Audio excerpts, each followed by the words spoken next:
মমতা সরকার এখন পুলিশ নিয়োগ বন্ধ করে সিভিক নিয়োগ করছে।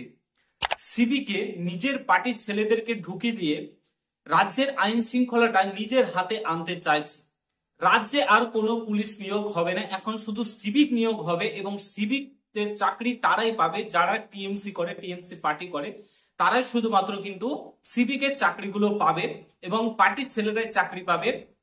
টাকা দিয়ে ঘুষ দিয়ে চাকরি কিন্তু পাবে, আর যারা যোগ্য তারা কিন্তু চাকরি পাবে না। পুলিশের নিয়োগ আর করবে না এ রাজ্য সরকার এবং সিভিকে নিজের পার্টি অফিসের ছেলেগুলোকে কিন্তু ঢোকাচ্ছে। ঠিক আছে, বর্তমানে সমস্ত নিয়োগ বন্ধ, পুলিশ থেকে শুরু করে রাজ্যের সমস্ত নিয়োগ বন্ধ, কিন্তু সিভিক নিয়োগ কিন্তু বন্ধ হচ্ছে না। সিভিক নিয়োগ কন্টিনিউ চলছে, কারণ পার্টির ছেলেগুলোকে ঢুকিয়ে দিচ্ছে, ভোট নিতে সুবিধা হবে। ঠিক আছে, চুরি চামারি করতে সুবিধা হবে, তার জন্য পার্টির ছেলেগুলোকে ঢুকিয়ে দিয়ে এখন কি করছে, সিভিক নিয়োগ করছে। কি নিয়োগ করছে? সিভিক দিয়ে ভোট নিতে সুবিধা হবে, চুরি চামারি গুলো করতে সুবিধা হবে, তার জন্য শুধুমাত্র সিভিক নিয়োগ করছে। নমস্কার বন্ধুরা, তোমাদের প্রত্যেককে ওয়েলকাম জানাই আরো একটি নতুন ভিডিওতে। তো বন্ধুরা, আজকে তোমরা প্রত্যেকে জানো যে আজকে না দীঘায় জগন্নাথ মন্দিরের উদ্ঘাটন হয়েছে। বেশ কিছুদিন আগে মুখ্যমন্ত্রী মমতা বন্দ্যোপাধ্যায় উদ্ঘাটন করেছেন এবং সেখানে তিনি ঘোষণা করেছিলেন সেখানে 100 জন সিভিক নিয়োগ করা হবে। তারই আজকে নোটিফিকেশন প্রকাশিত করেছে, নিয়োগের বিজ্ঞপ্তি প্রকাশিত করেছে, যেখানে অষ্টম শ্রেণী পাস হয়ে থাকলে কিন্তু আবেদন করতে পারবে। ঠিক আছে, শুধুমাত্র অষ্টম শ্রেণী পাস এবং 100টি শূন্যপদ মতো রয়েছে। সেখানে কিন্তু কোনো পুলিশ নিয়োগ করছে না, সেখানে সিভিক ভলেন্টিয়ার নিয়োগ করছে। সিভিক ভলেন্টিয়ারদেরকে সেখানে রাখবে, ট্রাফিক নিয়ন্ত্রণ থেকে শুরু করে আইন শৃঙ্খলা, মারধর, কাটমানি তোলা, টাকা তুলতে যাতে সুবিধা হয় তার জন্য কিন্তু সেখানে সিভিক ভলেন্টিয়ারদের রাখছেন তিনি, এবং সিভিক ভলেন্টিয়ারদের নিয়োগ করছেন। পূর্ব মেদিনীপুরের যারা বাসিন্দা তারা শুধুমাত্র আবেদন করতে পারবে। ঠিক আছে, তো খুব ভালো কথা, সিভিক ভলেন্টিয়ার নিয়োগ করছেন। পুলিশ নিয়োগ তো বন্ধ করে দিয়েছেন ওবিসি কেসের নাম দিয়ে, শুধুমাত্র একটা জাতি, মুসলিম জাতিকে বাঁচানোর জন্য, মুসলিমদেরকে বাঁচানোর জন্য, যাতে মানে মুসলিমদেরকে রিজার্ভেশন দিয়ে সরাসরি চাকরিতে ঢোকানো যায়, তার জন্য তিনি 12 লক্ষ ওবিসি পরোয়া করে না, বাতিল তিনি করবে না।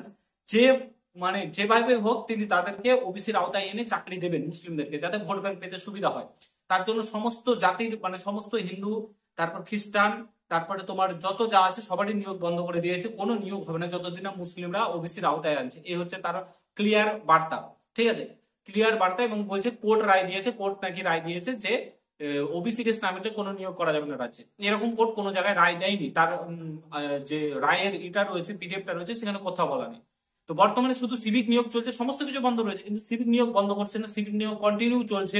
ঠিক আছে, ভবিষ্যতেও চলবে। কাকে ভোট দিয়েছো তোমরা দেখো, এবং তোমাদের ছেলে মেয়েদের জীবন কিভাবে নষ্ট করছে সেটাও তোমরা দেখো। ঠিক আছে, শুধুমাত্র সিভিক ভলেন্টিয়ারই নিয়োগ করবে, রাজ্যে কোনো পুলিশ প্রশাসন কিছু নিয়োগ হবে না। মুর্শিদাবাদের ঘটনাটা ঘটলো, ঠিক আছে, সেখানে কিন্তু মুর্শিদাবাদের ঘটনায় কিন্তু পুলিশ সামাল দিতে পারলো না, সেখানে সেন্ট্রাল ফোর্স নামাতে হলো। ঠিক আছে, সেখানে সেন্ট্রাল ফোর্স নামাতে হলো, হিন্দুদের উপর অত্যাচার হলো, হিন্দুদের বাড়ি ভাঙচুর করা হলো, পুড়িয়ে দেওয়া হলো, আগুন লাগিয়ে দেওয়া হলো।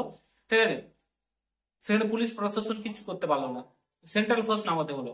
সেম জিনিস সিভিক ভলেন্টিয়ার নিয়োগ করেছে। সিভিক ভলেন্টিয়ারদের কি করবে? তারা দুর্নীতিগ্রস্ত, না কিছু জানে না, কোনো কিছু আইন সম্বন্ধে জানে, তাদের কোনো মানে ঠিক ঠিকানা নেই, মাথা মোটার মতন তারা কাজ করে। সেখানে শুধুমাত্র সিভিক ভলেন্টিয়ার নিয়োগ করছে। আর রাজ্যে কত পুলিশের শূন্যপদ ফাঁকা রয়েছে, ঠিক আছে, সেখানে পুলিশ নিয়োগ করছে না, শুধুমাত্র সিভিক ভলেন্টিয়ার নিয়োগ করছে, শুধুমাত্র ভোট ব্যাংকের লোভে। মমতা বন্দ্যোপাধ্যায়ের সরকার আর কত নিচে নামবেন এটা বলতে পারেন? পুলিশের নিয়োগগুলো এতদিন ধরে আটকে রেখেছেন, পুলিশের নিয়োগগুলো তো করতে পারতেন, সেগুলো তো কন্টিনিউ করতে পারতেন, কিছু হলেও ফ্যামিলি বেঁচে যেত। যতদিন না ওবিসি কেস মিটবে কোনো নিয়োগ করবে না রাজ্য সরকার। সে বছরের পর বছর চলেই যাক, মুসলিমদেরকে ওবিসিতে ঢোকাবে তবেই নিয়োগ করবে, তার আগে কিন্তু কোনো নিয়োগ করবে না, এটা স্পষ্টত বলে দিয়েছে। ঠিক আছে, এখানে বোঝা যাচ্ছে। তো যাই হোক, পূর্ব মেদিনীপুরের যারা বাসিন্দা চেষ্টা করবে টিএমসি নেতাদের পা ধরে হাত ধরে যদি ঢুকতে পারো, যাই হোক জীবন তো বাঁচবে। দেখবে টাকা পয়সা দিয়ে, জানি না পার্টির ছেলেদেরকেই দেবে, কিন্তু তাও চেষ্টা করবে তোমরা ফর্ম ফিল আপটা করে নেবে। আমি নোটিফিকেশন তোমরা দেখতেই পারো। ঠিক আছে, তো ভিডিওটা এখানে সমাপ্ত করছি। ভালো লাগলে অবশ্যই শেয়ার করো, চ্যানেলে নতুন হলে অবশ্যই সাবস্ক্রাইব করে যাও। বলার তো কিছু নেই, কি আর বলবো, ঠিক আছে, বলার দিন শেষ হয়ে গেছে। তো ভিডিওটা এখানে সমাপ্ত করছি, দেখার জন্য নতুন ভিডিওর সঙ্গে। ভালো থাকো, সুস্থ থাকো, গুড বাই, জয় হিন্দ, বন্দে মাতরম।